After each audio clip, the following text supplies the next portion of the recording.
Hadithi inaanza na mwanafunzi wa sekondari aitwaye Seon. Alikuwa mwanafunzi mwerevu zaidi darasani na alikuwa na tabia ya kupenda kuwa peke yake. Kila siku alitumia muda wake mwingi kusoma shuleni. Hakuwa na marafiki shuleni, jambo hilo lilifanya wenzake wamchukie kwa sababu alikuwa mwerevu zaidi kuliko wao. Kwa kuwa hakuwa na marafiki, hakuna aliyemheshimu shuleni, lakini alikuwa akifanikiwa daima.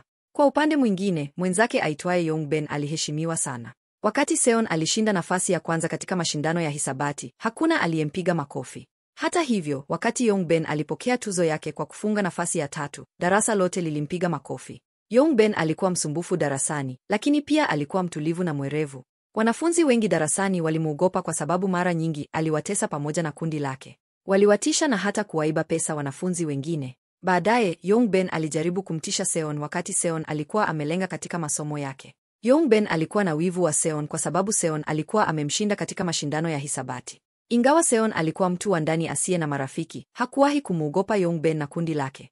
Hata hakutetemeka wakati Yongben alipomtisha.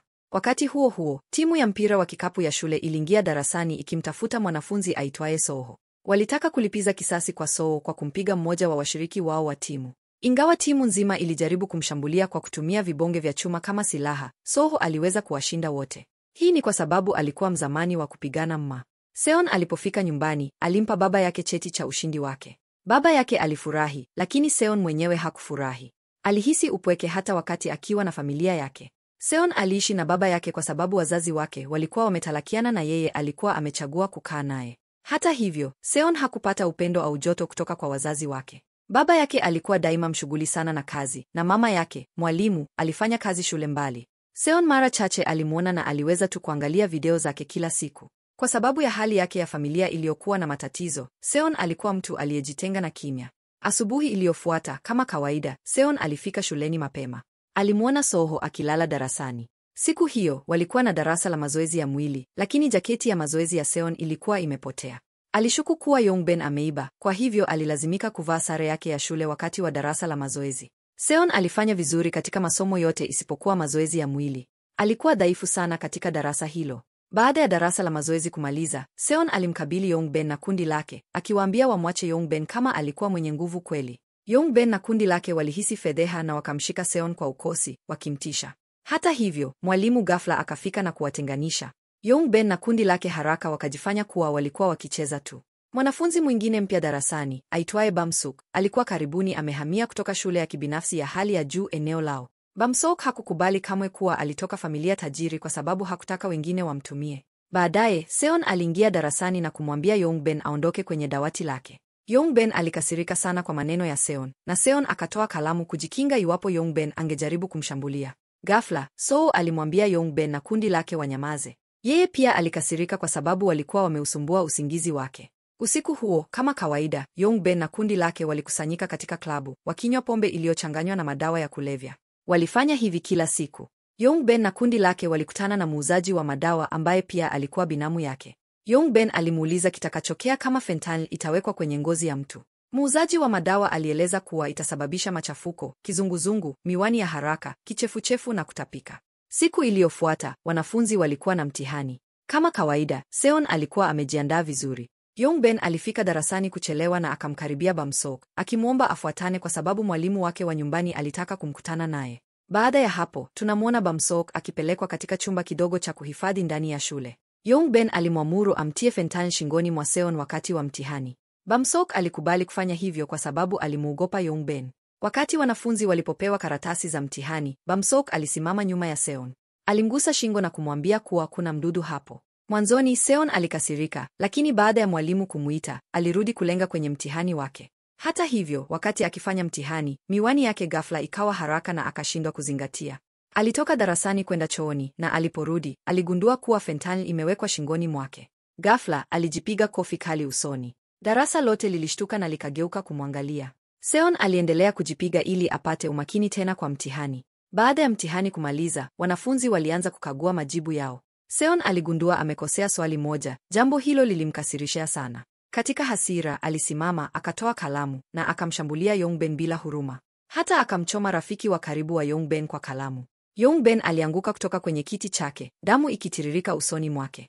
Siku hiyo, hakuna aliyejaribu kumzuia Seon asimshambuli Yongben aliyekuwa akiogopwa. Seon alipokuwa karibu kumpiga Yongben usoni tena, Soo ghafla akaingia kati na kumtupa pembeni.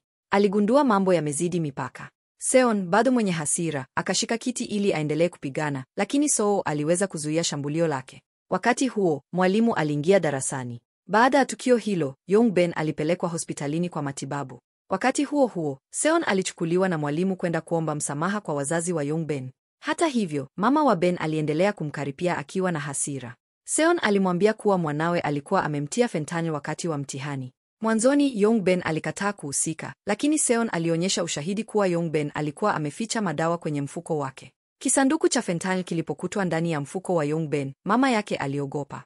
Mwishowe, shule iliamua kumhamisha Yongben kwenda taasisi nyingine. Pia waliahidi kufuatilia matumizi ya madawa ya kulevya miongoni mwa wanafunzi wao kwa karibu ili kulinda sifa ya shule. Seon aliporudi nyumbani jioni hiyo, hakutaja chochote kuhusu kilichotokea shuleni. Baba yake alishuku amekuwa katika mapigano, lakini hakujali sana na akafikiria ni tabia ya kawaida ya ujana.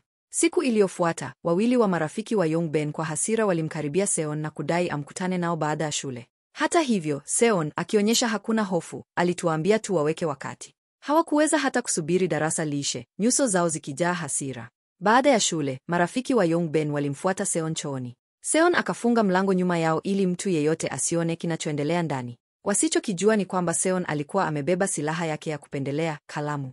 Alipokwenda kwao, walilemaa kwa hofu, wakikumbuka wakati Seon alipopoteza udhibiti hapo awali. Miili yao iliganda walipokumbuka tukio hilo la kutisha, lakini Seon hakuwa na nia ya kuwashambulia.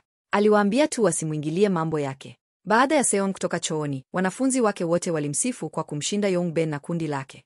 Hata hivyo, Seon aliwakasirikia kwa sababu ghafla wote walitaka kuwa marafiki zake. Lakini kama vile walivyomkubali haraka, pia walijitenga tena, wakimtendea kama haweyupo. Baada ya hapo, Yongben alitembelewa na binamu yake Supdae, ambaye alimwonyesha asifanye jambo lolote la haraka.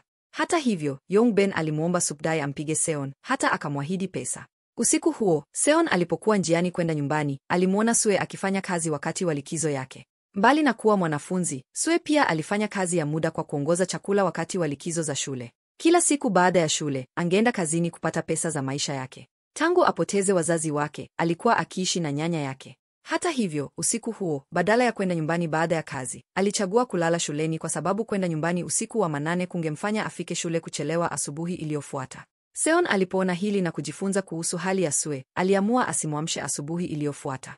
Alimsifu jitihada za Sue, na kwa mara ya kwanza alilala vizuri kabla ya wanafunzi wengine kuwasili. Kutoka wakati huo, Seon na Suho walipata uhusiano wa karibu, ingawa Seon bado alishindwa kujifungua kwa wanafunzi wengine. Wakati huo huo, Yongben alikutana na Supdae kujadili kazi aliyompa siku iliyopita. Supdae, akiwa mwanachama wa wakala wa ukusanyaji wa madeni ambao walikopa pesa kwa watu na kushika vitu vyao vya thamani, alikataa kuchukua kazi hiyo. Baada ya shule, Bamsok alijaribu kuomba msamaha kwa Sayon kwa alichofanya. Hata alitoa kumsindikiza Sayon shule nyingine, lakini Sayon alimupuuza. Ghafla, Sayon alizuiliwa tena, wakati huu na Yongben na kundi la Supdae, ambao walimchukua kwa nguvu. Bamsok alipoona hivi, mara moja alimjulisha Soho. Mwanzoni, Soho hakujali kwa sababu hakuona ni tatizo lake na alikuwa akienda kazini. Hata hivyo, Bamsok alipomuuliza malipo ya mara 2 ya mshahara wake, Soho alibadilisha mawazo na haraka akaenda kumtafuta Seon. Wakati huo huo, Seon, sasa mahali pa kutengwa, alihisi kutishiwa na Supdae na kundi lake. Hata hivyo, akiwa mtu ambaye daima alichambua mazingira na kuhesabu vitendo vyake, aliweza kupigana.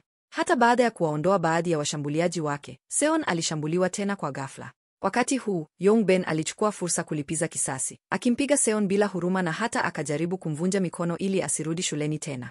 Ghafla, Soo alifika wakati mwafaka kumwokoa Seon. Kwa kutumia ujuzi wake, aliweza kuwashinda Yongben na marafiki zake. Hata hivyo, mapigano hayakuwa yamemaliza bado. Supdae alimtahadisha Soho kwa mapigano ya mtu mmoja dhidi ya watu wake. Wakati huo huo, Yongben na marafiki zake, wakimwona Seon peke yake, waliamua kumshambulia tena. Hali ilizidi kuwa mbaya zaidi wakati Yongben alipojaribu kumpiga Seon kwa chupa ya miwani. Soho hakuweza kuingilia kwa sababu bado alikuwa katika vita na Supdae. Kwa bahati nzuri, Bamsok alifika wakati mwafaka kumwokoa Seon. Hatimaye, Supdae alinyamaza na kuondoka, akiamua kwenda kwa Yan na washiriki wake wengine. Yongben alisimama peke yake, akitambua kuwa tena ameshindwa. Baada ya tukio hilo, Seon na wengine walipata uhusiano wa karibu. Soho baadaye aliwaleta Bamsok na Seon kule restaurant alipofanya kazi na akawaambia ni lazima wamsaidie wakati huo kwa sababu wao ndio walikuwa sababu ya kuchelewa kazini. Jioni hiyo walitumia muda pamoja restaurant, hata wakaagiza chakula cha jioni. Hata hivyo, kama kawaida, Seon bado alikuwa na ugumu wa kujihusisha. Wakati huo huo, mkuu wa Supdai, mtu aitwaye Gelisu, alikuwa na hasira kuhusu tukio hilo. Alikataa kumpa Supdai kazi zaidi na badala yake akamwadhibu kwa kumpiga kwa fimbo ya mti. Baadaye, Supdai alikutana na Yongben na akamwomba amlete Seon kwake. Wakati huo huo, Seon alikutana na mwanamke kutoka kundi la Supdai aitwaye Yangi, ambaye alikuwa akiiba dukani. Seon alimupuuza, akijifanya haoni anachofanya. Baada ya kutoka dukani na miwavuli aliyomnunua, Seon ghafla alikaribiwa na Yongi, ambaye haraka akawa rafiki yake. Kisha akamwomba amfuate restaurant. Bila chaguo lingine, Seon alikubali ombi lake. Yongi alipojaribu kumshinda Seon, akimwambia kuwa ameanza kumpenda sana, aliuliza hata nambari yake ya simu. Wakati huo huo, Gilsoo alikuwa ameshughulika kukusanya madeni kutoka kwa wanafunzi wa shule ya upili ambao walikuwa wamepata pesa hivi karibuni. Mmoja wa wanafunzi ambaye hakuweza kulipa deni lake, alimpa Gilsoo kadi ya mkopo ya mama yake kama dhamana. Hata hivyo, Gilsoo aliendelea kumtishia kumuua yeye na wazazi wake ikiwa kiasi kizima hakikulipwa ndani ya siku 3. Siku iliyofuata, Ben mdogo, wakati akikusanya vitu vyake kutoka darasani, alimuomba Seon mazungumzo ya faragha. Ilikuja wazi kwamba Ben mdogo alitaka Seon ashuhudie mahakamani na kutangaza kwamba hakuwa na wajibu wa tukio la dawa ya fentani. Kwa kuwa Ben mdogo alitaka kuepuka kupelekwa katika kituo cha marekebisho cha vijana, aliambia pia Seon kwamba yeye ndiye pekee aliyewalisha wazazi wake. Seon, akihisi hatia kuhusu shida aliyomsababishia Ben mdogo, alikubali kumsaidia. Kisha akaenda mahakamani pamoja na marafiki zake. Hata hivyo, Ben mdogo akawaongoza kwenye uwanja wa magari wa chini ya ardhi badala ya mahakama. Seon na marafiki zake wakaanza kumshtuku kwa kuwa hakuwaongoza mahakamani. Iliwazi kwamba Ben mdogo alikuwa ameamua kuwa uongo na kuwatega mtego, akiwaongoza moja kwa moja kwa Gilsoo na kundi lake. Gilsoo aliwadai $15,000, akidai anahitaji hiyo pesa kulipa gharama za matibabu ya Supdai, ambaye mkono wake ulikuwa umevunjika. Hata hivyo, Soo alikataa kuchukua jukumu la jeraha hilo, akijua kwamba Gilsoo ndiye aliyevunja mkono wa Supdai na sasa alikuwa akimlaumu Soo kwa uongo. Gilsoo alikuwa anatumia hali hii kumnyonya pesa Soo na marafiki zake. Aliwapa siku 3 kupatana na pesa, akiwaonya kwamba ikiwa watashindwa, angekopa pesa mwenyewe ili tu kuwanasa katika madeni. Hii ilionyesha jinsi Gilsoo alivyokuwa mwerevu na mkatili katika kushughulika na wanafunzi. Hata aliwatishia kumuua ikiwa wangekataa mahitaji yake. Kuanzia wakati huo, Seo na marafiki zake hawakuwa na chaguo la pili ila kumfuata Gilsoo na kundi lake kila mahali, wakijisalimisha kwa mamlaka yao. Akitamani ufumbuzi, Seon alimpigia Yongi simu kumuuliza habari kuhusu matatizo aliyojitia, akitumaini angeweza kutoa kitu cha muhimu. Hatimaye walikubaliana kukutana katika mgahawa wa karibu. Wakati wa mkutano wao, Yongi alifunua ukweli kuhusu Gilsoo. Alikuwa aina ya mtu ambaye angeweza kufanya chochote kwa pesa, hata kuwa kwa bei sahihi. Alimshauri Seon alipe chochote Gilsoo anachodai ikiwa anataka kuepuka hatari. Alimwonya pia kwamba Gilsoo alikuwa na mahusiano makuu na wahalifu wengi. Ikawa vigumu sana kutoroka mkononi mwake.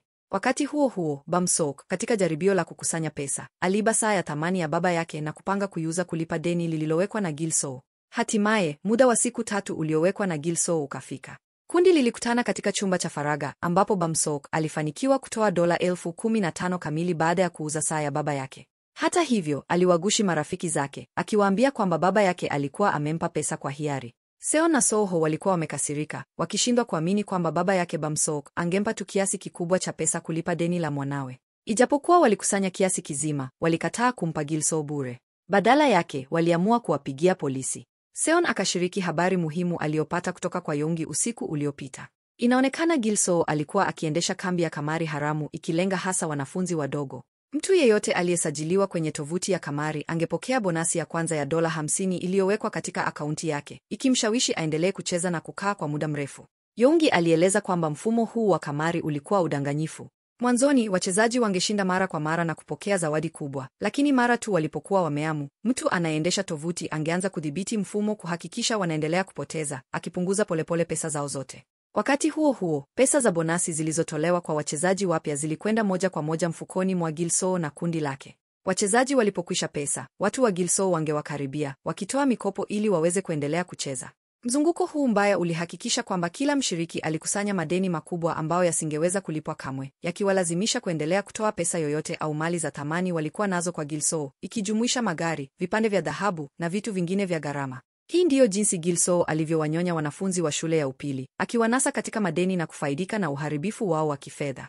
Yongi aliambia pia Seon kwamba Gilsoo alikuwa amehifadhi vitu vyake vyote vya thamani, ikijumuisha dawa za kulevya, katika sanduku la chuma salama. Kwa sababu ya hii, Seon aliamua kuwapigia polisi na kuwaongoza mahali hapo. Kwa ushahidi wote uliohifadhiwa katika sanduku, polisi walimkamata Gil-soo. Baada ya shule siku hiyo, Gil-soo na kundi lake walikuwa wakiwangoja Seon na marafiki zake. Soho aliwaambia kwamba angekutana na Gil-soo peke yake. Mpango wake ulikuwa kumwomba Gil-soo amchukue ofisini mwake ili waweze kujadili kambi ya kamari.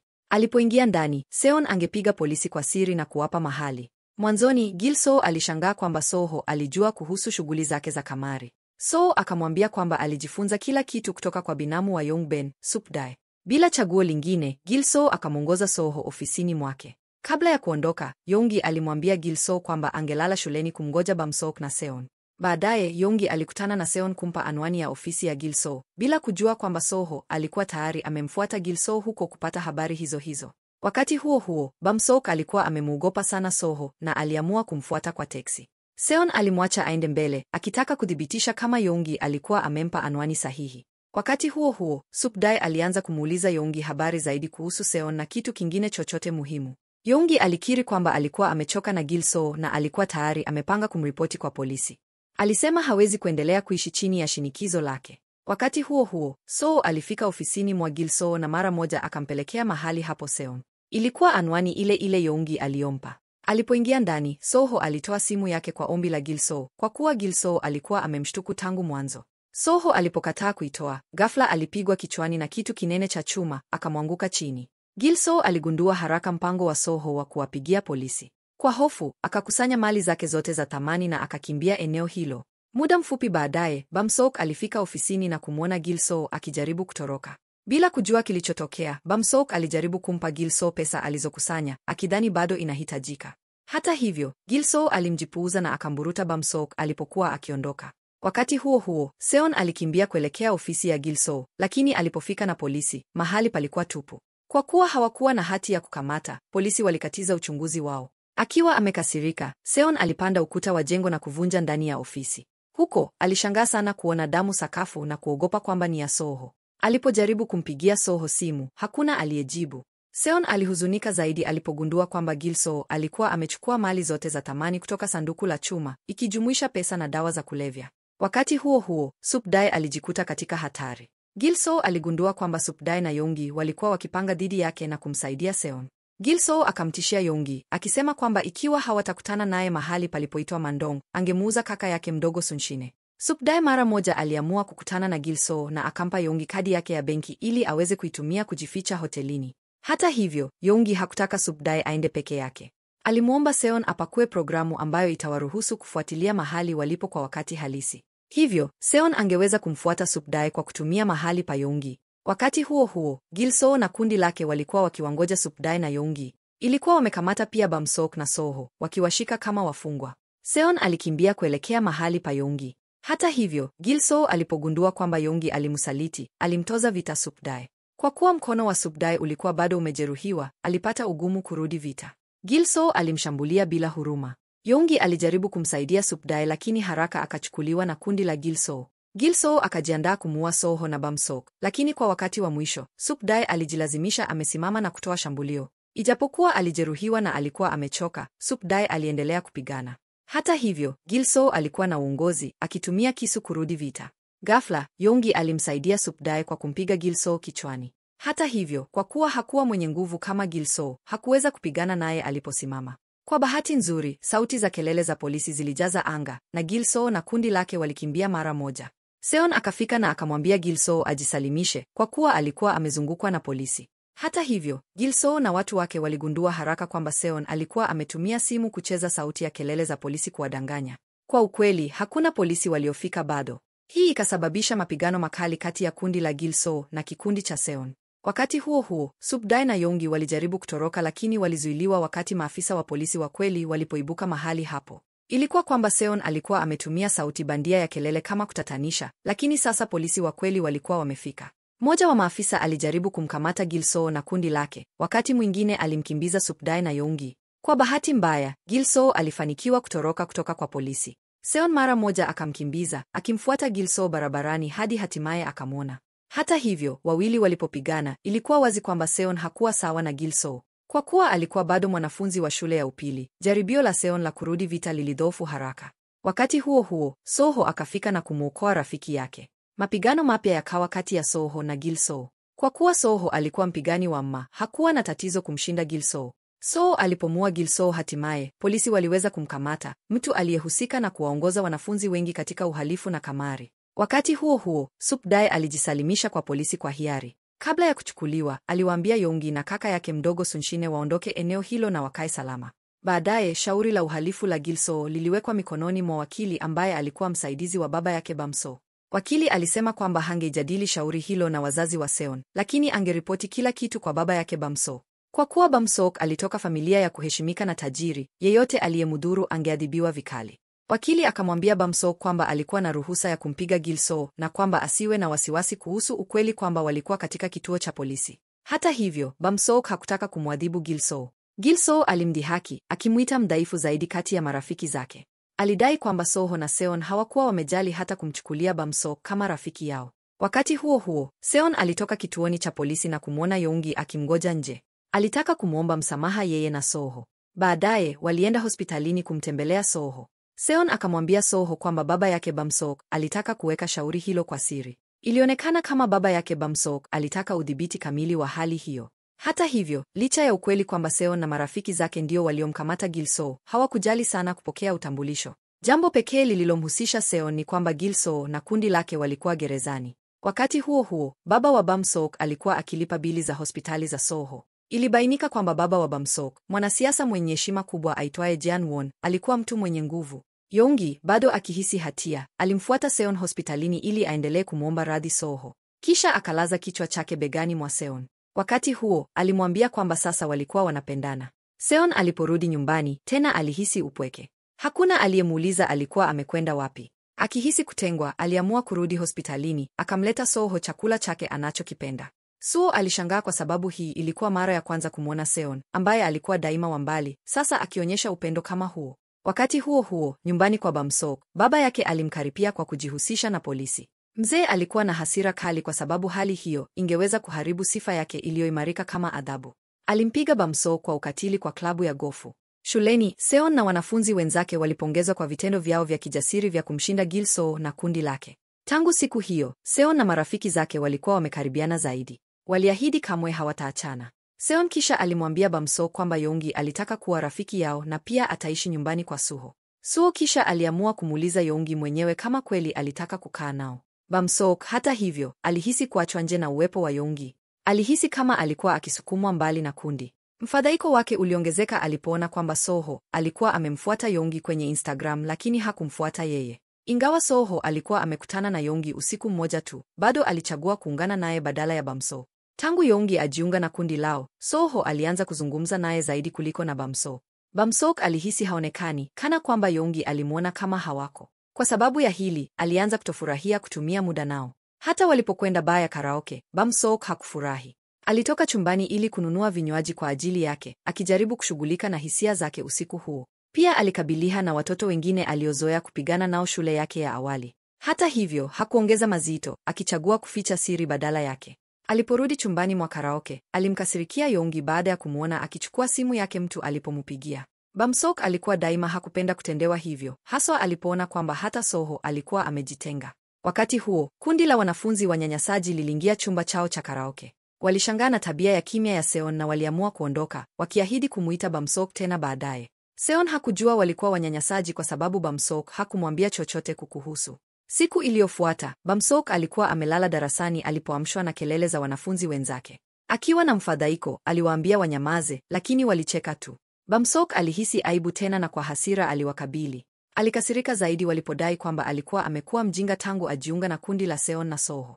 Seon na Soho walijaribu kumtulia, lakini Bamsok alimkasirikia Soho, akimwambia achukue mikono yake kwake. Inaendelea episodi ijayo. Usisahau kusubscribe, kukomenti na kulaiki hapa Mrembo Swahili. Asanteni kwa wote mnaotufuatilia.